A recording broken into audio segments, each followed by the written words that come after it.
What would you do if your closest friend, someone you trusted with every secret, told you something so terrifying it kept you awake at night? What if that fear wasn't just a passing thought, but a repeated nightmare, a vision that haunted them again and again, of someone they loved deeply, someone they raised, turning on them in the most unimaginable way? Imagine the weight of holding that secret. Imagine the moral and emotional fracture it causes. For Billy Crystal, one of Hollywood's most beloved figures, that was no hypothetical scenario. It was real. And now, after years of silence, he has finally spoken. Rob Reiner wasn't just a filmmaker. He was a titan of modern cinema, a director who shaped the way we think about storytelling in movies, a man whose humor, heart, and insight made classics that spanned decades. From the irreverent charm of This Is Spinal Tap to the emotionally resonant A Few Good Men, his fingerprints are all over Hollywood history. Yet behind the accolades and the laughter, there was a private life, a family, and a fear that no one could see, no one could anticipate. And at the center of that fear was his son, Nick Reiner, the person closest to him in blood, yet, according to Rob's own admissions to Billy Crystal, the source of his deepest nightmares. Before we continue, please hit the like button, subscribe to the channel, and turn on the notification bell for updates. The tragedy that unfolded at the Reiner Brentwood estate shocked Los Angeles, shocked the world, and shocked an industry that prided itself on the veneer of glamour and perfection. Rob Reiner, 78, and his wife Michelle, 70, were found dead in their own home, victims of brutal, multiple sharp force injuries. The Los Angeles County Medical Examiner's Office confirmed the horrifying reality. This was not a robbery gone wrong. This was a murder in the most intimate sense, carried out by someone who had been part of their daily lives, someone with knowledge of the house, someone who could move through the space without suspicion. That someone was their son, Nick, 32, who lived in the guest house on the property. By the time authorities arrived, the world would learn that the man accused of taking the lives of his parents was not a stranger, not a transient, but a son, a member of their family. And as the news broke, it shattered illusions, tore through friendships, and left a community searching for answers. Yet what made this story even more shocking wasn't just the act itself, it was what came before. It was the warnings, the confessions and confidence, the silent alarm bells that rang repeatedly to those closest to Rob Reiner, including one of his oldest friends, Billy Crystal. For decades, Crystal and Reiner had shared a friendship built on laughter, collaboration, and mutual respect. They had crossed paths professionally countless times, shared stories on stage and screen, and confided in one another in ways few could. And yet, for all that closeness, Rob carried a fear he could not voice publicly. He confided to Crystal multiple times that he feared his own son, that he had dreams where he imagined Nick harming him, even killing them both. And Crystal, bound by loyalty and the solemnity of a friend's confession, swore he would keep it secret. Until now, Billy Crystal's recent admission, the words, "I'm sorry I lied," have opened a floodgate of questions and controversies. What exactly did he know? Could he have done more? Was there any warning that could have prevented this horror? And how does a man reconcile decades of friendship with a silence that now seems unbearable? Crystal's voice, weary and conflicted, reminds us that even the closest friendships can carry burdens too heavy to bear, and sometimes the truth is more painful than any lie could ever be. As the public grappled with the shock of Rob and Michelle's deaths, details began to emerge that made the tragedy almost cinematic in its horror. The scene described by investigators was chilling: a sprawling Brentwood estate, a home designed for security and comfort, yet transformed into a stage for one of the most devastating domestic crimes of the decade. Sharp force injuries to both victims, multiple wounds, suggesting not a moment of rage but a prolonged, intimate violence. The couple's son, arrested on the same night, faced 2 counts of first-degree murder, charged not just with an act, but with the betrayal of everything a family is supposed to be. How could someone raised with love, education, and opportunity descend to such a point? And more importantly, why did Rob Reiner see it coming? The answers, it turns out, lie in the intersections of Hollywood glamour, private fears, and the confessional burden carried by friends like Billy Crystal. Hollywood is a place where everything is curated, where public images often mask private realities. The Reiners were not immune to this dichotomy. Publicly, they were the picture of success and composure. Privately, Rob's own admissions painted a picture of a man tormented by visions of his son's capacity for violence. The contrast is jarring, the irony almost cruel. A man who created worlds of laughter and love on screen lived in quiet fear at home, unable to change the trajectory that would ultimately lead to the unthinkable. This story is not just about celebrity tragedy. It is about human psychology, about family dynamics, about the unbearable weight of secrets. It is about the moral quandaries faced by those who know too much and the catastrophic consequences when those secrets intersect with reality. When Billy Crystal finally spoke, the world did not just hear a confession.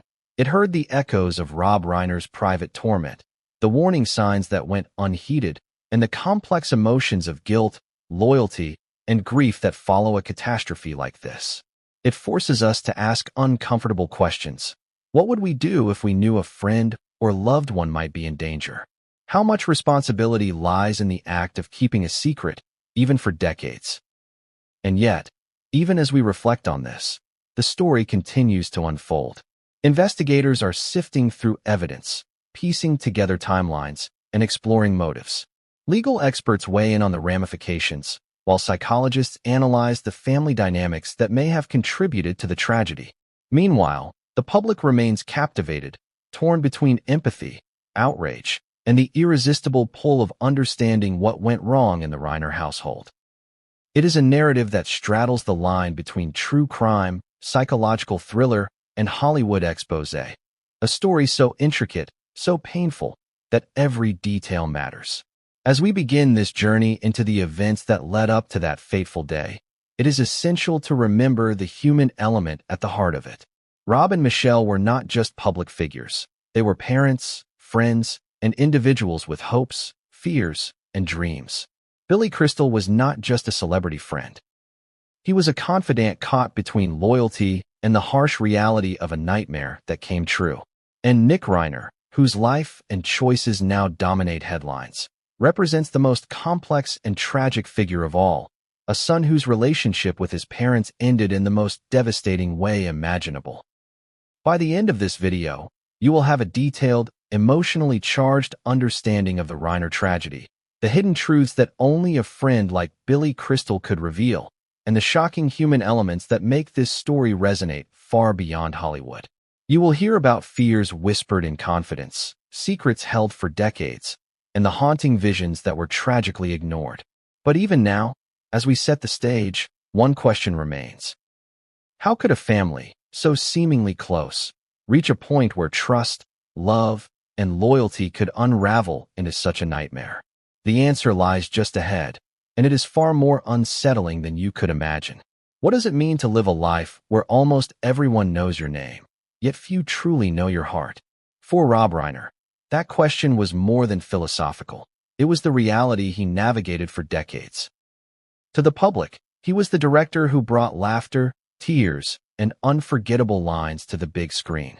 To friends like Billy Crystal, he was the man behind the movies, a friend whose warmth, humor, and intelligence could light up a room.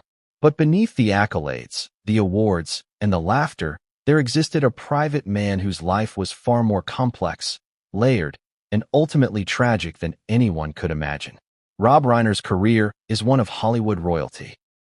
Born in 1947 in New York City, the son of iconic actors Carl Reiner and Estelle Reiner, Rob was steeped in show business from the very beginning. The glitz of Hollywood was not an abstract concept for him. It was a living, breathing reality. He understood the power of storytelling, the impact of timing, and the weight of public expectation. And yet, despite being born into fame, Rob was never content to simply rest on the laurels of his parents. He carved his own path, first as an actor, then as a director, and finally as a figure whose influence on modern cinema cannot be overstated. In the early days, he was known for his role as Michael Stivic on All in the Family, the long-running sitcom that redefined television comedy. He brought authenticity, humor, and vulnerability to a character who challenged societal norms and family expectations. But acting alone was never enough for Rob. He wanted to create, to shape stories that mattered. His transition to directing was marked by a string of films that would become cultural touchstones. This is Spinal Tap, The Princess Bride, Stand By Me, and A Few Good Men, among many others. These were not merely successful films. They were windows into the human condition, exploring friendship, love, fear, and the moral complexities of life. Hollywood adored him. Critics praised him. Fans idolized him. But Rob's brilliance as a filmmaker did not shield him from the burdens of personal life. Fame, as he often remarked to close friends, is a strange companion. It brings recognition, wealth, and opportunity, but it also brings scrutiny, isolation, and expectations that weigh heavily on the human heart. And for someone like Rob, who prized honesty, connection, and family above all else, navigating the gap between public adoration and private fear was an ongoing struggle. His marriage to Michelle Reiner was the cornerstone of his personal life. Together, they built a family, navigated the pressures of Hollywood, and maintained a home filled with love, laughter, and what appeared to be stability. But even the strongest marriages can face cracks when external pressures meet internal fears. Rob, for all his confidence on screen and off, carried within him anxieties he shared with only a handful of people. Fears about his son, fears about the future, and fears that, in hindsight, would prove tragically prescient. To understand Rob's private life, one must consider the duality of his existence, the public persona and the private reality. On stage or on set, he could command attention, charm audiences, and create worlds. Behind closed doors, however, he wrestled with doubts, suspicions, and the gnawing fear that the people closest to him might not always be safe. For years, this fear was a quiet undercurrent, one that only became apparent in hindsight. Once tragedy struck and friends like Billy Crystal revealed the private confessions Rob had made in moments of vulnerability. Rob was also deeply engaged with social causes and political activism. He believed in justice, equality, and the responsibility of public figures to leverage their influence for the greater good. This engagement was not superficial. It was genuine, reflecting a moral compass that guided both his personal and professional decisions. Yet, in the context of his private fears, this moral clarity also highlighted the cruel irony of his situation. A man who could navigate complex ethical landscapes on screen struggled to protect himself from a threat he had identified years in advance. Friends describe Rob as both larger than life and deeply empathetic. He had the ability to make anyone feel seen and heard, a trait that drew people close to him. Billy Crystal, in particular, often remarked on Rob's warmth and humor, describing a friendship that transcended professional collaboration. They laughed together, debated together, and shared confidences that few outsiders could ever imagine. But even this closest of friendships was tested by Rob's fears that Crystal would only later reveal in his confessions to the public. Despite his accomplishments, Rob's life was not without struggle. Balancing fame, family, and personal anxiety is a delicate act, and Rob often found himself navigating that line. He faced the universal challenges of parenthood, marriage, and aging, but under a microscope magnified by fame. Friends noticed subtle signs of his anxiety, moments where his charm masked a deeper concern, and glimpses of the tension he carried about Nick.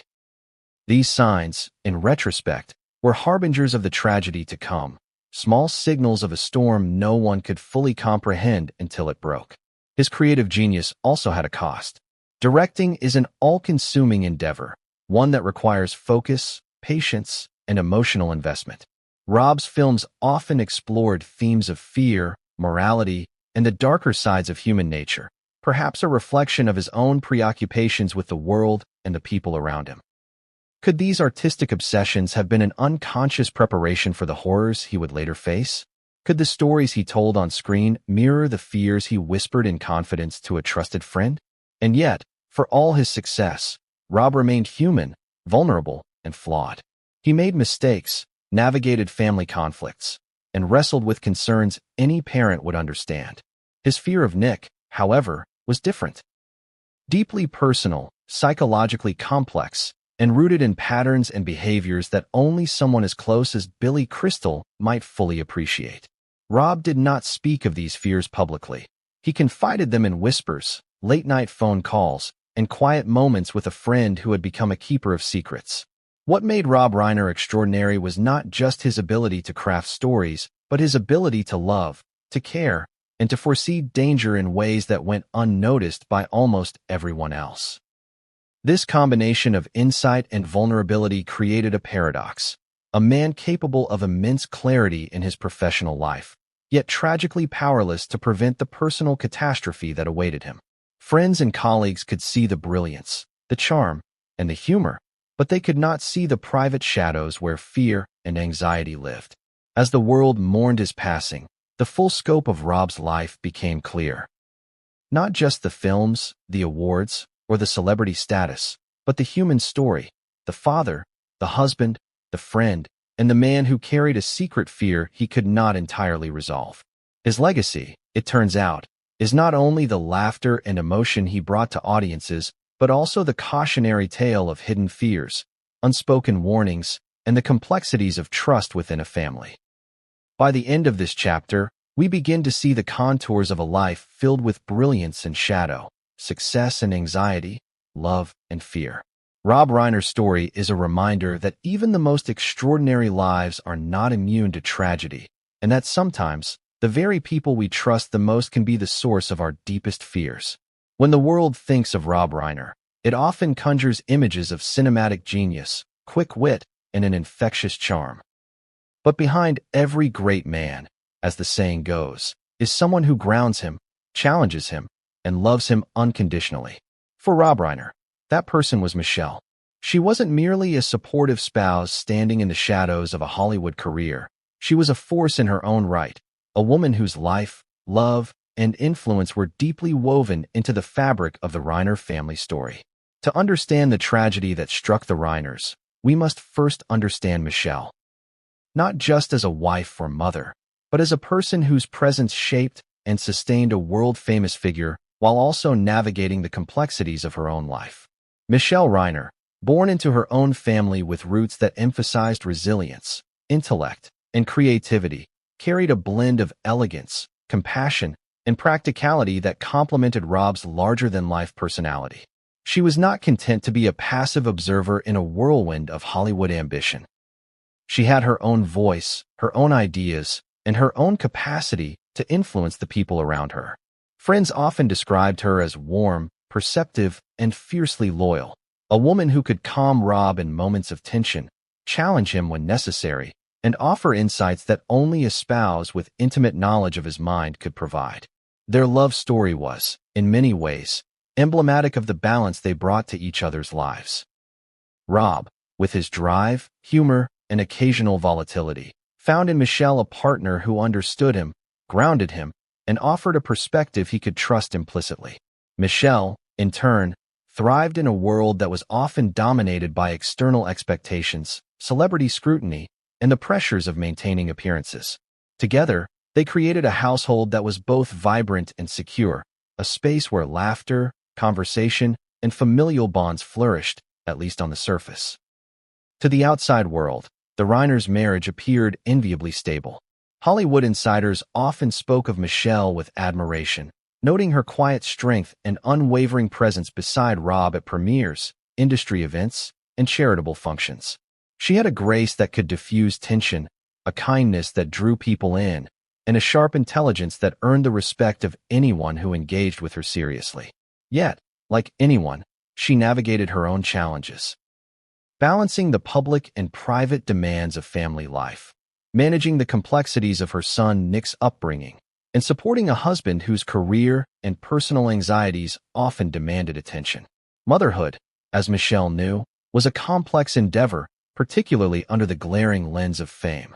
She devoted herself to her son Nick, providing guidance, support, and love while also maintaining the family home as a sanctuary from the pressures of Hollywood. Friends and family recall Michelle's patience, her unwavering attention to the needs of her son, and her ability to manage the household with a balance of discipline and affection. Yet even the most devoted parent cannot fully control the trajectory of a child's life. no matter how much love, wisdom, or attention is invested.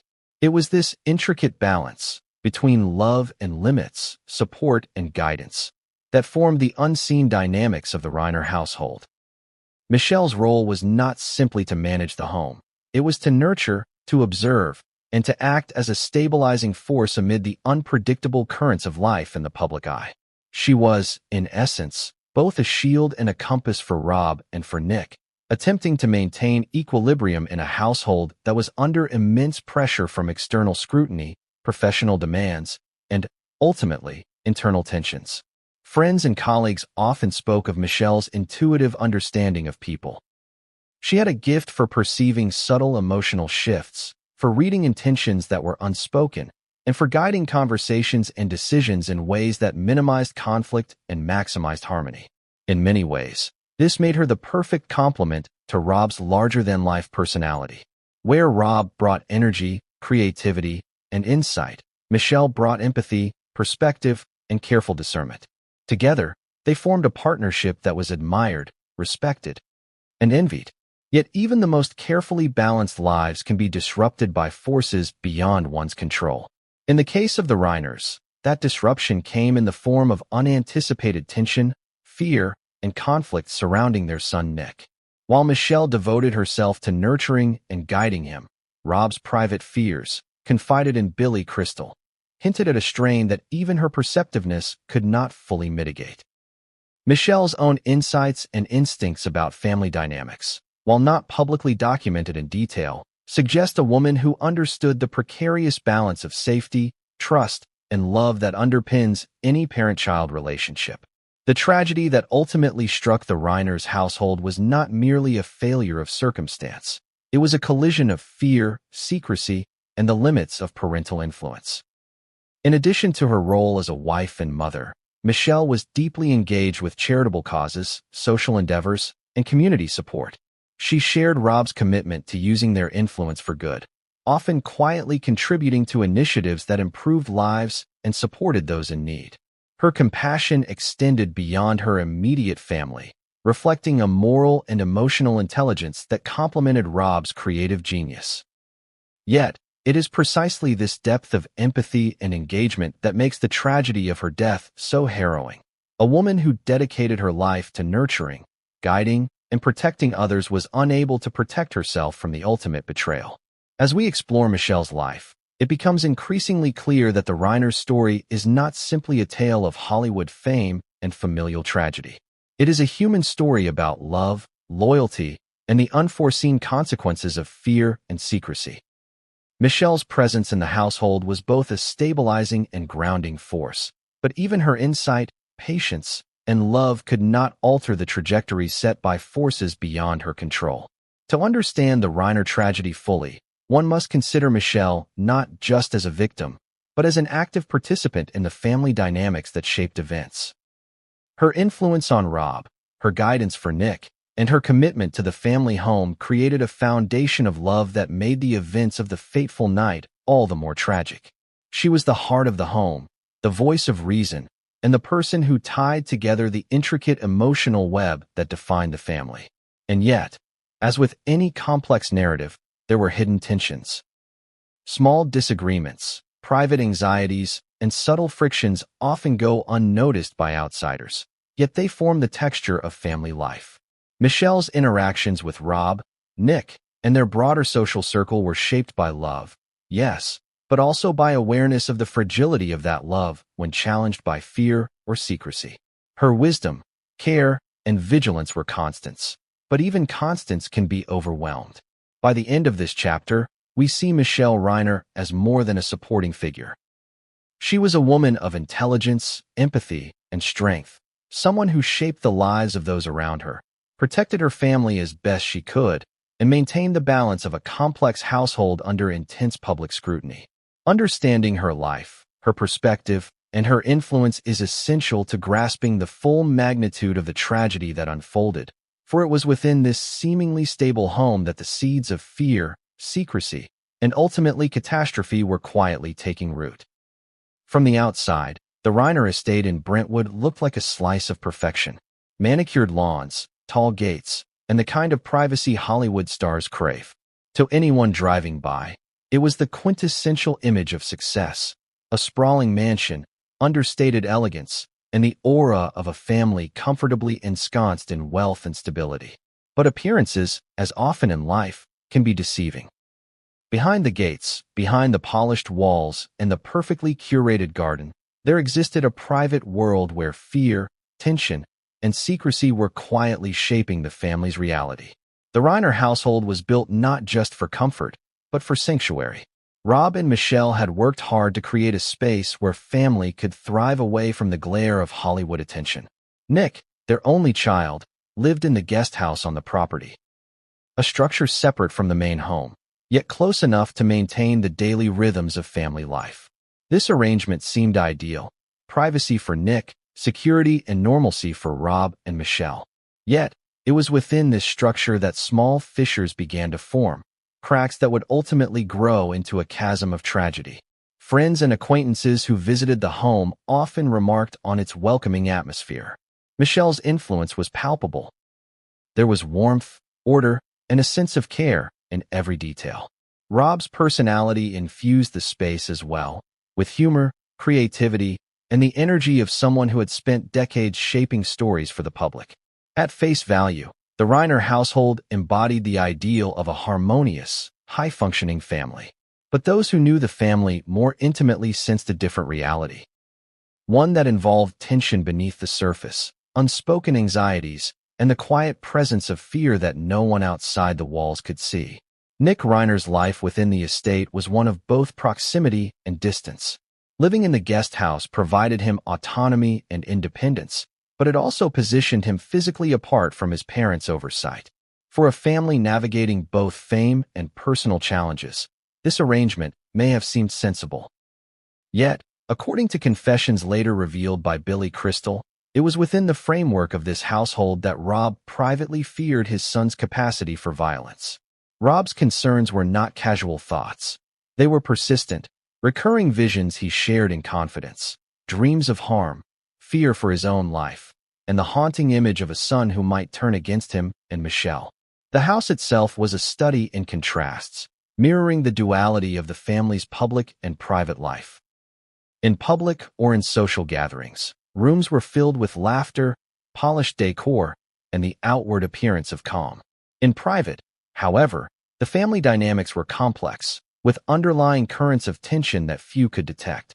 The daily routines, which included shared meals, quiet conversations, and regular interactions, masked the unease that Rob carried within him. To the casual observer, everything was normal. To those paying attention, small inconsistencies, fleeting moments of unease, or unspoken concerns suggested a deeper story lurking beneath the surface. Rob's fears, as confided to Billy Crystal, centered on specific patterns of behavior he had observed in Nick over the years. These were not public scandals, nor were they dramatic outbursts captured by cameras or tabloids. They were private, subtle, and terrifying in their implications. Rob noticed changes in mood, moments of withdrawal, occasional aggression, and behaviors that suggested a deeper psychological struggle. In his mind, these behaviors were warning signs, red flags that no parent wants to see and yet cannot ignore. Michelle's role within the household was to provide stability, guidance, and care. She monitored routines, enforced boundaries, and maintained a sense of order that kept the family functioning. But even Michelle, whose intuition and vigilance were exceptional, could not fully perceive the depth of Rob's fear. The tension between parents' love, responsibility, and the limits of control became a quiet undercurrent in the estate's daily life. While external observers saw harmony, internally, the household was a complex ecosystem of trust, fear, and secrecy, all carefully managed but fragile nonetheless. Billy Crystal's insight into this private world provides a unique perspective. As someone deeply trusted by Rob, he became an unwitting confidant of fears that would ultimately foreshadow tragedy. The confessions Rob shared were specific, repeated, and haunting. Dreams in which Nick harmed them both, apprehensions about escalating behaviors, and a premonition that the family's equilibrium could collapse under pressure. Crystal, bound by loyalty and moral obligation, kept these secrets for years, a silent witness to a household that seemed perfect but carried within it the seeds of horror. The estate itself, as investigators later noted, played a role in the tragedy. It was designed for privacy, yet the proximity of the guest house to the main home meant that interactions were inevitable. The physical layout of the property, intended to provide security and comfort, also created opportunities for tension to manifest unnoticed. While Rob and Michelle maintained routines, their son's presence as a separate, yet close inhabitant created a psychological complexity that few could anticipate, and even fewer could manage. Daily life in the Reiner household, from the outside, was a portrait of normalcy.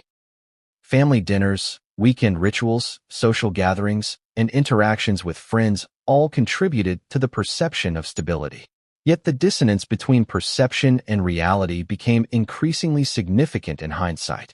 The outward image of calm masked the inward reality of fear and anxiety, creating a household where danger, while not overt, was ever present in subtle ways. Understanding the Reiner household requires recognizing these contradictions. The warmth and love that characterized everyday life contrasted sharply with the private fears Rob harbored. The structure designed for comfort and security also facilitated subtle psychological tension. The family's public image of cohesion hid the undercurrents of anxiety that would ultimately culminate in tragedy. These elements converged to create a home where the extraordinary and the terrifying coexisted in delicate balance. A balance that would tragically unravel in the most unimaginable way. The question that remains as we examine this household is unsettling. How could a home so carefully curated, so thoughtfully organized, harbor such danger? How could the presence of love, care, and attention coexist with the possibility of violence and betrayal? The answer lies not merely in physical proximity, but in the emotional and psychological dynamics that shaped every interaction within the walls of the estate. By the end of this chapter, it becomes clear that the Reiner household was more than just a physical space. It was a crucible of tension, secrecy, and fear. It was within this environment that Rob's private anxieties, Michelle's vigilant care, and Nick's hidden struggles coexisted, creating a setting that appeared idyllic but was silently unstable. Every conversation, every gesture, and every quiet moment was imbued with layers of meaning, some benign, others ominous, that only those closest to the family could discern. But while the house itself framed the story, the human element, the son who lived in the guest house, would prove to be the critical factor. What was Nick Reiner's life like within this carefully constructed world? What pressures, patterns, and behaviors set the stage for the horror that would unfold? The answers begin to emerge when we examine Nick more closely. The complexities of his upbringing, his relationship with his parents, and the private struggles that went largely unseen by the public. What does it mean to grow up in a household of fame, wealth, and public attention? For most children, it might mean privilege, opportunity, and access to experiences unimaginable to the average person. For Nick Reiner, it was also a life layered with complexity, expectation, and scrutiny. An upbringing that seemed enviable on the surface but carried hidden pressures and unseen consequences. To understand the tragedy that struck the Reiner family, we must first understand Nick, not as a headline, not as a suspect, but as a human being whose life was shaped by extraordinary circumstances, private challenges, and the complicated dynamics of family, fame, and fear. Nick Reiner was born into a world defined by his parents' accomplishments. Rob Reiner, a Hollywood titan, and Michelle, a woman of intelligence, warmth, and stability, provided him with resources, education, and opportunities that most could only dream of. From the very beginning, Nick's life was framed by high expectations, both self-imposed and implicit in the household he inhabited. He had access to elite schools, influential social networks, and a home environment designed to nurture, protect, and guide. Yet, for all the advantages, there were invisible pressures. The weight of his father's public persona, the subtle expectations of excellence, and the psychological complexities that accompany growing up in a household under constant observation. Friends and family recall Nick as a quiet, sometimes introspective child. He had moments of charm, intelligence, and creativity, but there were also signs of inner turbulence that only those closest could perceive. These were not public scandals or sensational headlines, but subtle behaviors. Sudden mood swings, withdrawal from social interaction, and occasional displays of frustration that seemed disproportionate to circumstance. In isolation, these behaviors might have been dismissed as normal adolescence, but when observed over years, patterns emerged that concerned his parents, particularly Rob. Rob Reiner, in conversations with Billy Crystal and other close confidants, expressed specific fears about Nick that went beyond typical parental worry. He confided that he had recurring dreams in which he envisioned harm coming from his son, visions so vivid and distressing that they haunted him repeatedly. These were not idle thoughts. They were deep-seated anxieties rooted in patterns he observed over time. As a parent, he was trying to reconcile the love he felt for his child with the apprehension that his instincts were warning him of something dangerous. These fears, shared only in confidence, would later take on a tragic significance that no one could have fully anticipated. Nick's relationship with his parents was complex, shaped by love, expectation, and the natural tensions that exist between generations. He was both a product of privilege and a participant in a family dynamic that carried its own hidden pressures. Living in the guest house on the Reiner estate provided him with independence and privacy, yet also positioned him within close proximity to his parents, close enough that everyday interactions, disagreements, and emotional undercurrents could escalate unnoticed. The guest house, designed for autonomy, became a stage for subtle tensions, with Nick navigating his own developmental challenges while living under the watchful eyes of parents who loved him deeply but were increasingly aware of his behavioral shifts. Friends, educators, and acquaintances described Nick as intelligent, thoughtful, and creative, yet prone to isolation and introspection. He had interests, talents, and potential that suggested a promising future, but he also exhibited behaviors that hinted at psychological or emotional struggles. These struggles were private, largely invisible to the outside world, and carefully managed by the Reiners to avoid public exposure. In many ways, Nick's life reflects the paradox of privilege. The resources and opportunities that should enable flourishing sometimes coexist with pressures and expectations that create internal conflict. Rob and Michelle, despite their best efforts, faced the unenviable task of balancing guidance and autonomy. They sought to nurture Nick, provide boundaries, and instill values, while also respecting his independence as he entered adulthood. This balance is difficult for any parent, and it is exponentially more complex when fame, public scrutiny, and high expectations are added to the mix. Over time, subtle signs of discord, tension, or potential danger emerged, often manifesting in private interactions rather than public incidents. Rob, deeply attuned to these signs, recognized patterns that others could not. He confided his fears to trusted friends, revealing a level of insight and concern that reflected both parental love and growing apprehension. Education and social experiences played a role in shaping Nick's world as well. Attending prestigious schools, engaging in elite social networks, and navigating expectations of performance and achievement created both opportunities and pressures. While these experiences fostered intellectual and social development, they also heightened sensitivity to perception, judgment, and potential failure. These pressures, combined with private family dynamics, contributed to a psychological landscape that was complex, emotionally charged, and increasingly fraught with tension. Nick's life as a young adult was marked by moments of promise alongside signs of struggle. Friends observed both his potential and his vulnerabilities.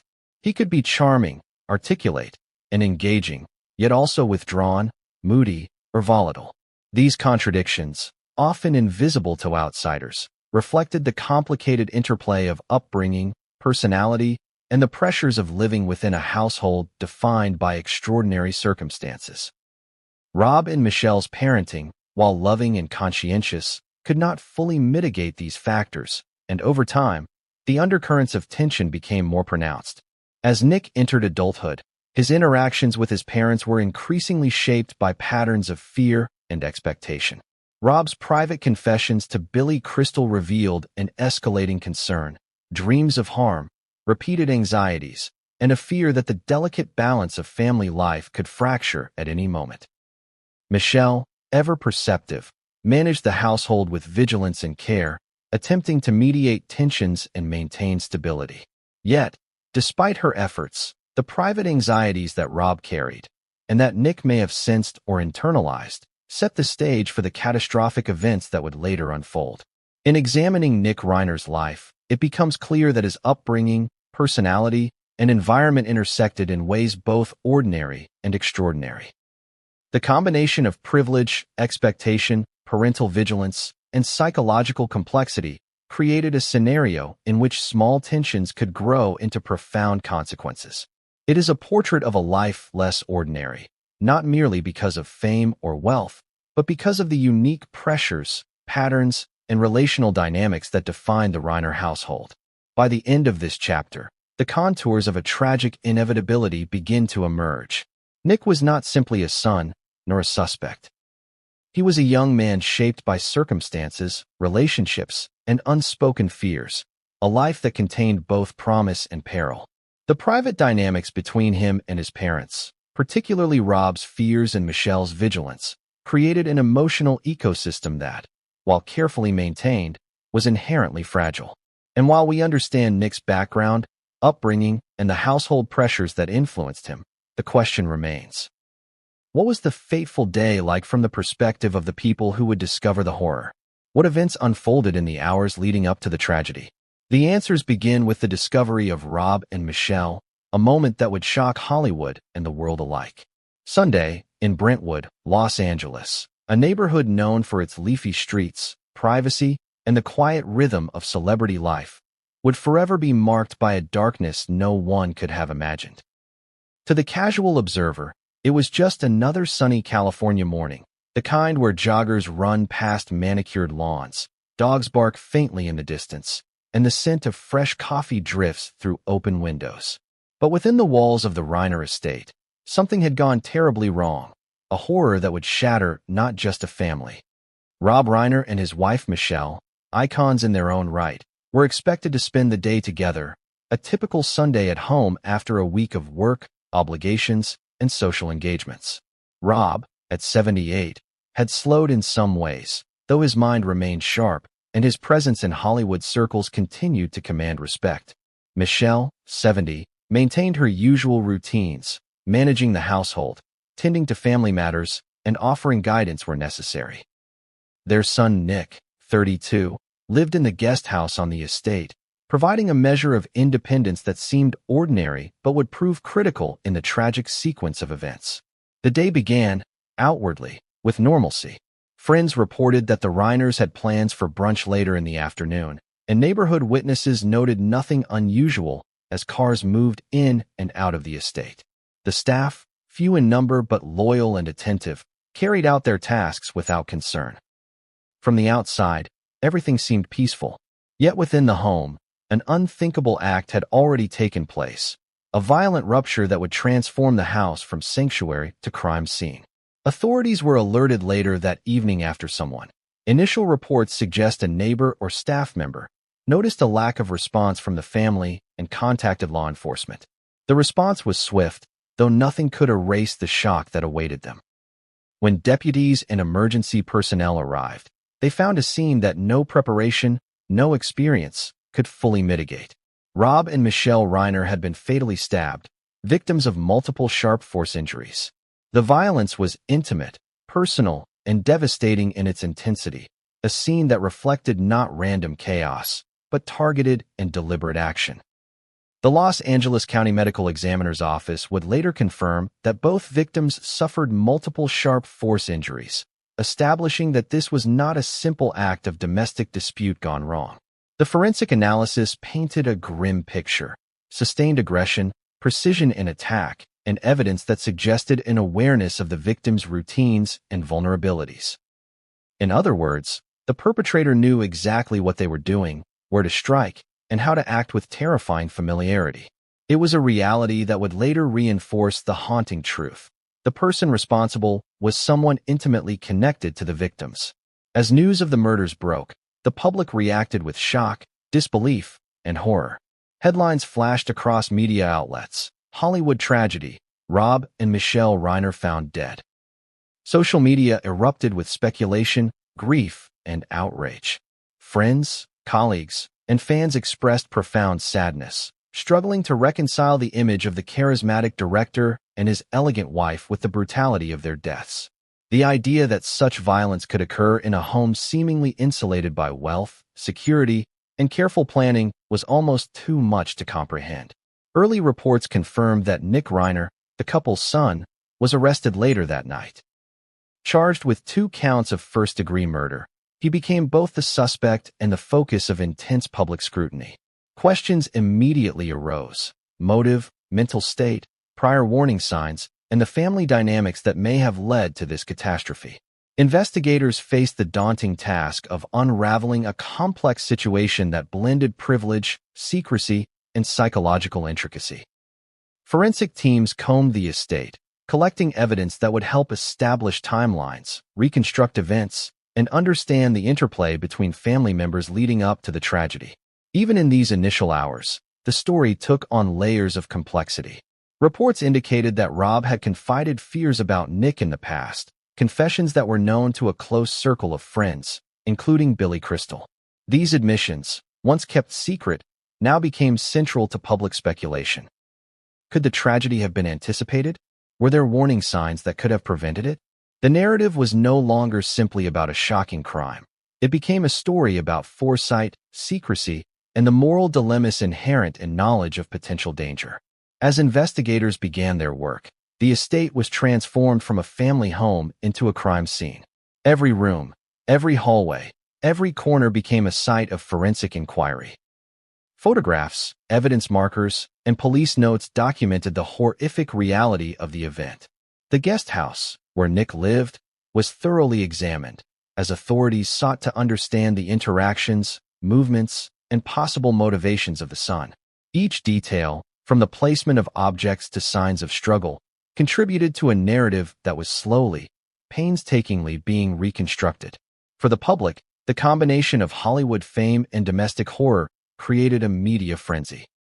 Experts weighed in on psychological profiles, legal analysts debated the potential charges and defenses, and neighbors and friends recounted small details that seemed innocuous at the time but took on sinister significance in retrospect. Social media amplified every rumor, every speculation, and every detail, creating a public narrative that was both sensational and profoundly human. The world wanted answers, but the truth, as it often does, was layered, complex, and emotionally wrenching. In the midst of this, Billy Crystal's eventual revelation would become a pivotal point in understanding the tragedy. Rob's confessions, shared years prior, now held chilling significance. Dreams, fears, and private conversations that once seemed hypothetical or anxiety-driven were now seen in a devastatingly literal light.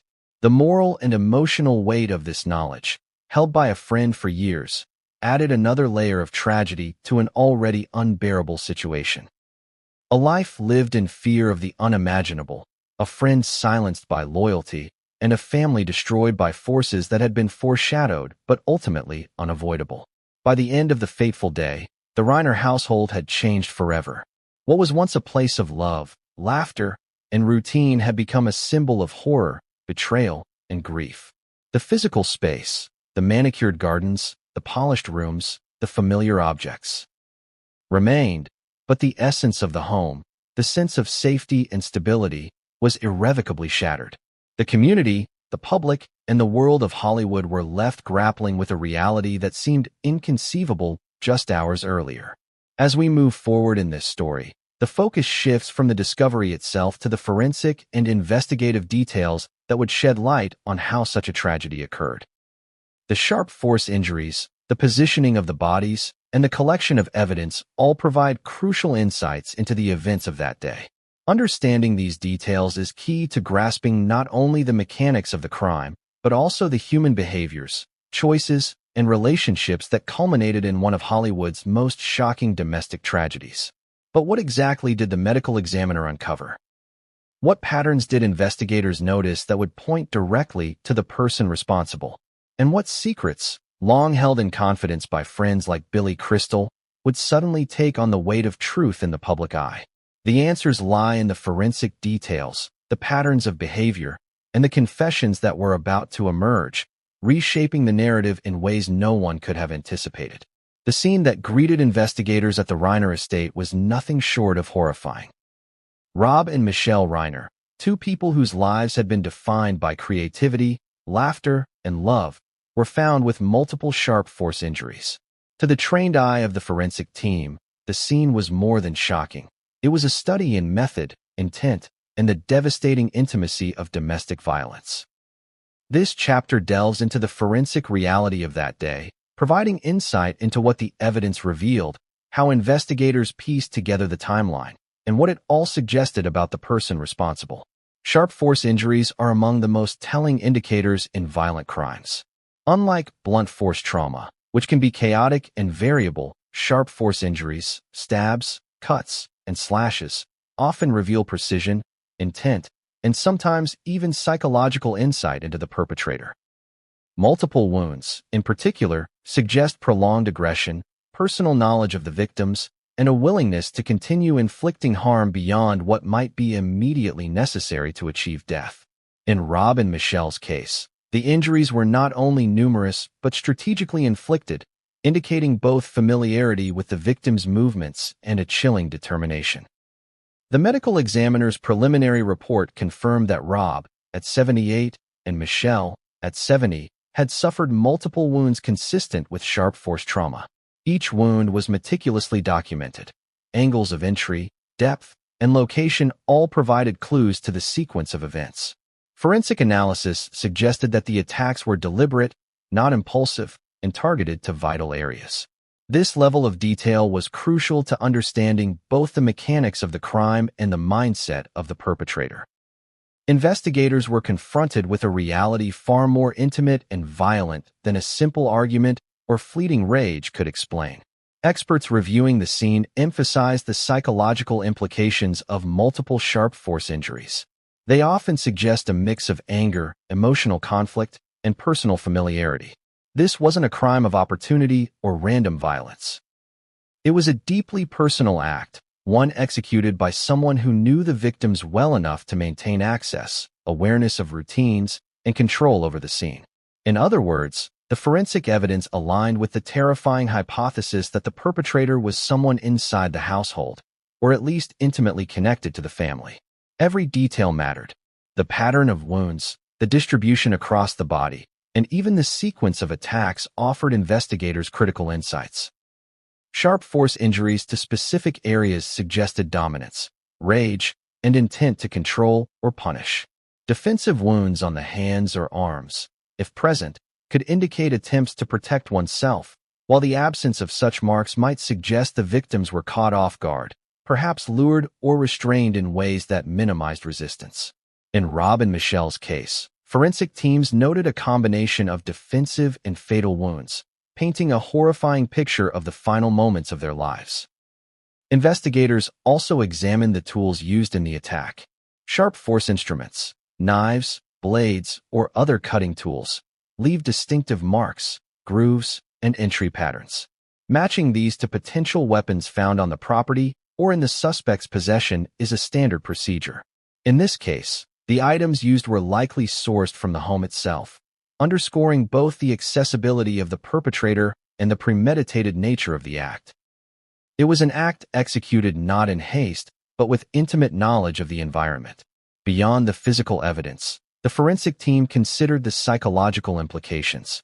Multiple sharp force injuries often reveal an underlying emotional or mental state, rage, frustration, or a desire to assert control. Combined with the family dynamics and Rob Reiner's previously confided fears about his son, investigators began to construct a profile. Someone with personal access, emotional familiarity, and the capacity for extreme violence. This profile, while tentative initially, aligned disturbingly with the eventual suspect, Nick Reiner. The scene itself was methodically documented.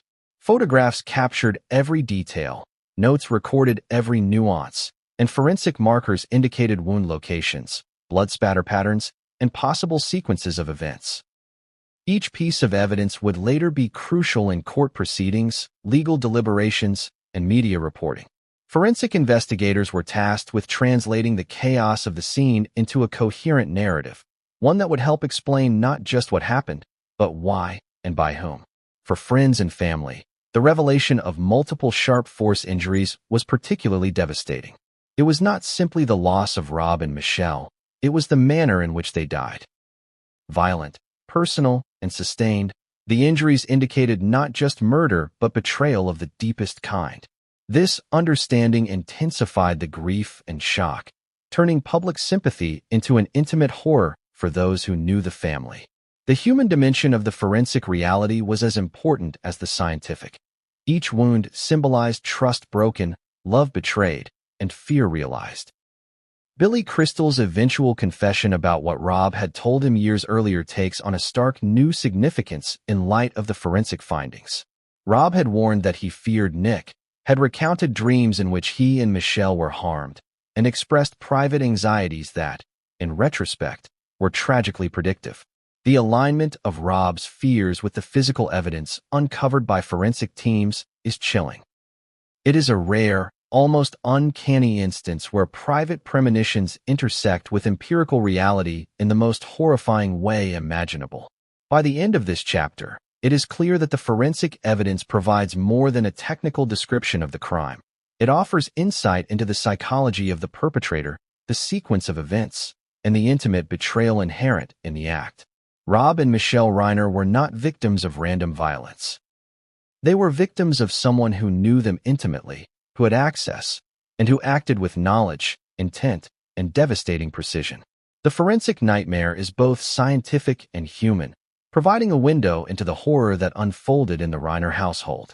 And yet, while the injuries and evidence tell part of the story, another layer looms. The confessions, secrets, and revelations shared privately between Rob and his friend Billy Crystal. These confessions add context, nuance, and a deeply human dimension to the forensic reality. What Rob feared, what he dreamt, and what he shared in confidence would soon collide with the facts of the crime, creating a narrative that is as tragic as it is shocking. What exactly did Rob tell Billy Crystal about Nick's behavior, fears, and dreams? And how did these private warnings intertwine with the forensic evidence uncovered that day? The answers reveal not just the crime itself, but the heartbreaking moral complexity of friendship, loyalty, and silence. "I'm sorry I lied." Those words, delivered with a weight of regret and honesty, marked a turning point in the public understanding of the Reiner tragedy. Billy Crystal, Hollywood icon, comedian, and lifelong friend of Rob Reiner, had kept a secret for years, one that now cast a new, chilling light on the events that led to the death of Rob and Michelle. His confession, delivered with the measured gravity of someone grappling with guilt, would forever alter the narrative. This chapter explores the circumstances behind his silence, the revelations he shared, and the moral and emotional implications of finally speaking the truth. Billy and Rob had a friendship that spanned decades. They met early in their careers, bonding over humor, mutual admiration, and the shared pressures of Hollywood life.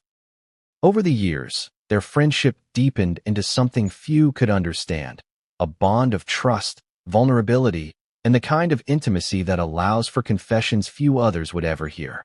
Rob was candid with Billy about many aspects of his life, but none were as heavy as the fears he harbored about his son Nick.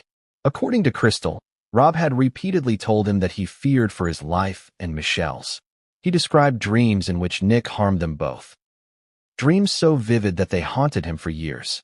These weren't fleeting anxieties or casual parental worries. They were repeated, specific visions of potential violence. Rob confided that he didn't know whether these fears were rational, but he felt compelled to share them with someone he trusted implicitly. Billy Crystal, sworn to secrecy out of loyalty and friendship, kept these confessions buried, believing that speaking them might be disrespectful, intrusive, or even harmful. Crystal's eventual public confession, years after Rob's death, began with his acknowledgement of the silence he maintained. "I swore to keep it a secret," he said, explaining the moral conflict he had carried. On one hand, he wanted to warn others, to act on his friend's fears. On the other hand, He had promised confidentiality and felt the weight of respecting Rob's trust. This internal struggle, Crystal admitted, had haunted him for years. The line between loyalty and responsibility, between friendship and morality, had never been more painfully clear. In recounting Rob's confessions, Crystal revealed details that were deeply unsettling. Rob had described repeated dreams of Nick committing violence, often specifying scenarios that mirrored real-world routines, movements, and interactions. He spoke of unease, suspicion, and a gnawing fear that something could happen despite all efforts to maintain control within the household. The private fear that Rob shared with Crystal, once abstract, once hypothetical, was now horrifyingly tangible, validated by the forensic evidence uncovered after the tragedy. Crystal also emphasized the emotional weight of these confessions. Rob was not paranoid. He was deeply concerned, both as a father and as a human being aware of potential danger. He spoke of the moral responsibility he felt to protect his family, while also grappling with love for a son he had raised and cherished. These conflicting emotions, the tension between parental love, fear, and anticipation of danger, are central to understanding both the tragedy itself and the human story that unfolded behind closed doors. Billy Crystal's admission of his silence also highlighted the complexity of moral decision-making in extreme circumstances. Should he have intervened, reported the fears, or warned authorities? Or was maintaining confidentiality the greater act of loyalty? These questions, now posed to the public, force a reflection on friendship, ethics, and the burdens of knowledge. Crystal's eventual choice to speak publicly was itself a moment of reckoning, an acknowledgement that the truth, no matter how painful, could no longer remain hidden. Furthermore, Crystal revealed that Rob's fears were not casual or vague. They were specific, repeated, and persistent. Rob had described multiple incidents, behaviors, and scenarios that, in hindsight, foreshadowed the ultimate tragedy. He spoke to Crystal about what he perceived as escalating risk, about the subtle warning signs he had noticed, and about the psychological strain of parenting under circumstances that no parent could ever fully control. These confessions paint a picture of a father who, despite his fame, resources, and intelligence, was profoundly human. Vulnerable, concerned, and tragically unable to prevent what he feared most. The public reaction to Crystal's confession was immediate and intense.